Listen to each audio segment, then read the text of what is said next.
पाऊस कितीही असला तरी होम बिझनेसमध्ये ऑर्डर्स थांबत नाही. 2 दिवसापासून खूप चांगलाच पाऊस पडतोय आणि 2 ऑर्डर होत्या. नमस्कार मंडळी, मी चैताली पालकर. स्वागत आहे तुमचं आपल्या यूट्यूब चॅनलवर. तर आजचा हा सिंपल व्लॉग आहे. काल मला 2 ऑर्डर होते थालीपीठ भाजणीची अर्धा किलोची आणि दोन्ही ऑर्डर मुंबईमधूनच आलेली आहे. एक दादरमधून आणि एक पनवेलमधून. तर आज आपण ते पार्सल पूर्ण पॅक करून एजन्सीमध्ये जाऊन देऊन येऊया. तोच व्हिडिओ मी आज तुमच्यासोबत. तर आजचा पॅकिंग व्लॉग मी तुमच्यासोबत शेअर करणार आहे, त्यामुळे व्हिडिओ शेवटपर्यंत नक्की बघा. आणि तुम्हाला जर माझे व्हिडिओ आवडत असतील तर व्हिडिओला लाईक करायला अजिबात विसरू नका. चला तर करूया थालीपीठ भाजणीची पॅकिंग.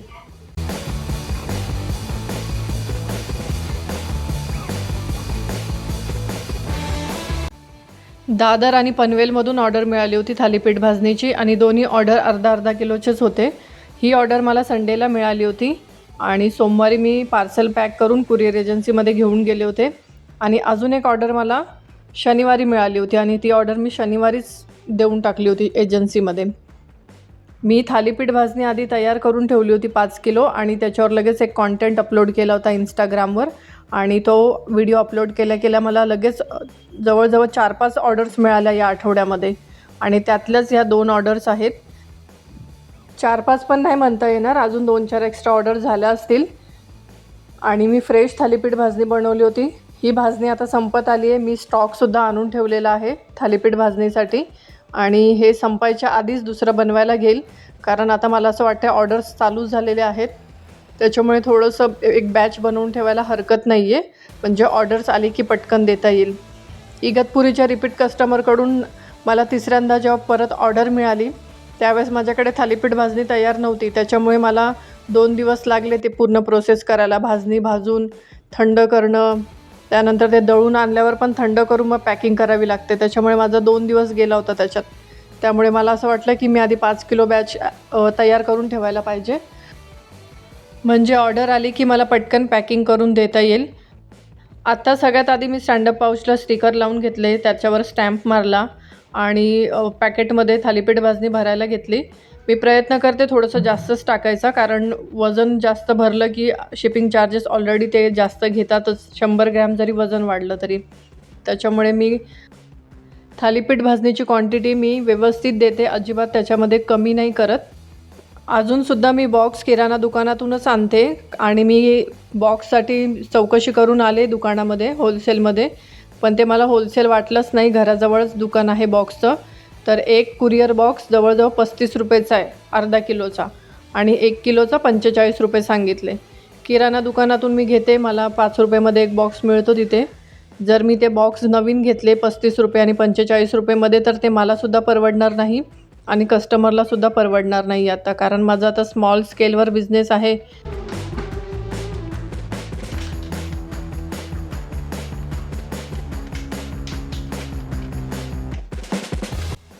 सीलिंग मशीनने स्टँडअप पाऊच व्यवस्थित सील करावं लागतं, पॅकेटमधून भाजणी बाहेर नको यायला म्हणून.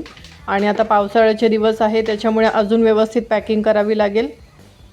लिकेज नको व्हायला भाजणी आणि पाणी आतमध्ये नको जायला. त्यामुळे मी अजून प्लास्टिक बॅग आणल्या होत्या डबल पॅकिंग करण्यासाठी. आणि त्यानंतर परत वरती टेप लावून आणि वरती परत पेपर लावून परत त्याच्यावर टेप लावला होता आणि त्यानंतर बॉक्समध्ये पॅक केलं होतं.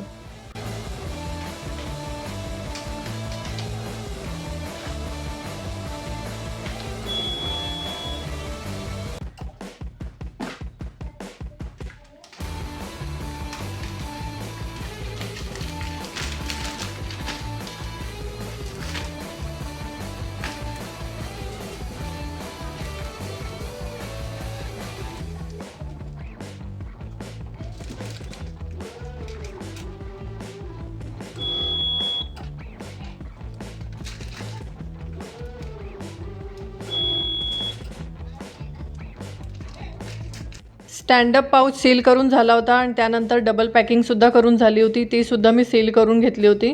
आणि त्यानंतर त्याला पूर्ण रॅप केलं होतं चिकट टेपने, ट्रान्सपरंट टेपने. भाजणीचं पॅकेट फुटू नये त्यामुळे मी डबल पॅकिंग केली आणि त्यानंतर पूर्ण पॅकेटला टेप लावला होता, कारण माझ्या बहिणीला मी पाठवलं होतं पार्सल, तर ते फुटलं होतं. त्याच्यामुळे मला ते नेहमी भीती वाटते की पॅकेट फुटायला नको, कस्टमरचं पण नुकसान नको व्हायला आणि माझं पण. त्यामुळे पूर्ण टेप लावून पूर्ण पॅक करून घेते. आणि आता पावसाळा पण चालू आहे, बॉक्सला जर ओलावा लागला तर थालीपीठ भाजणी खराब होऊ नये त्यामुळे ते टेप लावून पूर्ण पॅक करून घेतली होती. घरातून स्मॉल बिझनेस करणारी किंवा इतर कुठलाही बिझनेस असू दे, शिवण क्लास असू दे किंवा स्टिचिंगचं काम करणारी स्त्री असू दे किंवा पार्लरचं काम घरातून चालवणारी स्त्री असू दे किंवा माझ्यासारखी एखादी दुसरी स्त्री असू दे, ती पण असं स्मॉल बिझनेस करत असेल घरातून भाजणीचा किंवा लाडूचा किंवा मसाल्यांचा. एक ताई आहे, त्या नाचणी सत्व बनवतात, एक जण ढोकळा प्रीमिक्स बनवतात. मला त्यांचे कमेंट्स येतात, DMs येतात. म्हणजे माझ्यासारख्या अशा भरपूर जणी आहेत ज्या स्मॉल बिझनेस करतात आहे. पण मला एक गोष्ट नेहमी जाणवते, घरातून बिझनेस करणं सोपं नाही आहे बाहेर जॉबला जाण्यापेक्षा. कारण जॉबला जाणाऱ्या स्त्रियांचं पण सोपं नाही आहे, कारण त्यांना घरातलं सगळं करूनच जावं लागतं. पण आपण ज्या गोष्टी करतो घरामधनं, जेव्हा बिझनेस करतो किंवा दुसरं जे काही काम असतं आपलं, म्हणजे पार्लर चालवत असेल किंवा ब्लाऊज वगैरे शिवत असेल, 10 वेळा कमीत कमी आपल्याला जागेवरून उठावं लागतं. पाणी द्या, चहा द्या, जेवायला वाढा किंवा कोणीतरी घरी गेस्ट आले, त्यामध्ये आपला भरपूर वेळ जातो. आणि कोणाला एवढं असं जाणवत नाही की ही घरी ही घरीच आहे, हिचं घरातूनच काम आहे असंच वाटतं. आणि त्यांना वाटतं सोपं आहे, काय घरातले कामं करून करते, बाहेर कुठे हिला जायचं नाही आहे. एकदम म्हणजे कॅज्युअल घेतात, कोणाला एकदम सगळं नॉर्मल वाटतं. पण ते करणारीला माहिती असतं ते किती नॉर्मल आहे की नाही ते. आणखी एक गोष्ट सांगावीशी वाटते, बऱ्याच लोकांना फक्त तयार झालेलं ते पार्सल दिसतं, पण त्यामागे पॅकिंग, कुरिअर, खर्च आणि खूप मेहनत असते.